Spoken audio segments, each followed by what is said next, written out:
Welcome to our channel. Today we how to upgrade your cryptocurrency transactions with Uphold. Quick tutorial step by step clearly.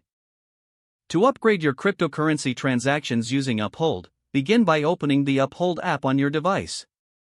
Log into your account using your credentials. If you don't have an account, you will need to create one by following the on-screen instructions. Once logged in, navigate to the main dashboard. Select the Transact button to initiate a new transaction. Choose the cryptocurrency you wish to send or receive. If you're sending cryptocurrency, enter the recipient's wallet address. Double-check the wallet address to ensure it's correct. Next, input the amount of cryptocurrency you want to send. If you are receiving cryptocurrency, share your wallet address with the sender. Before confirming the transaction, review the details displayed on the screen.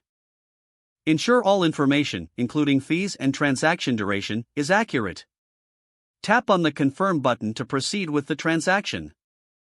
You will receive a notification once your transaction is completed. Check your transaction history to verify the status of your recent transaction. If any issues arise, consult the help section on Uphold's website. Using these steps, you can streamline your cryptocurrency transactions securely with Uphold. If the page does not load, refresh the browser or try again in a private or incognito window. Make sure you are using the correct email address, then retype it carefully to avoid small typos. If your password is not accepted, use the reset option and create a new strong password you can remember.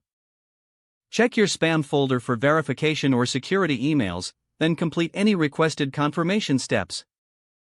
Enable two-factor authentication if available to improve account security and reduce unauthorized access risk. After signing in, review your profile details so your contact information and settings are accurate and current. If you see an error message, note it down and try again after restarting your device and internet connection.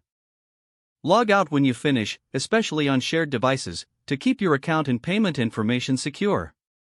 If the page does not load, refresh the browser or try again in a private or incognito window. Make sure you are using the correct email address, then retype it carefully to avoid small typos. If your password is not accepted, use the reset option and create a new strong password you can remember. Don't forget to like this video and subscribe to our channel for more step-by-step tech guides.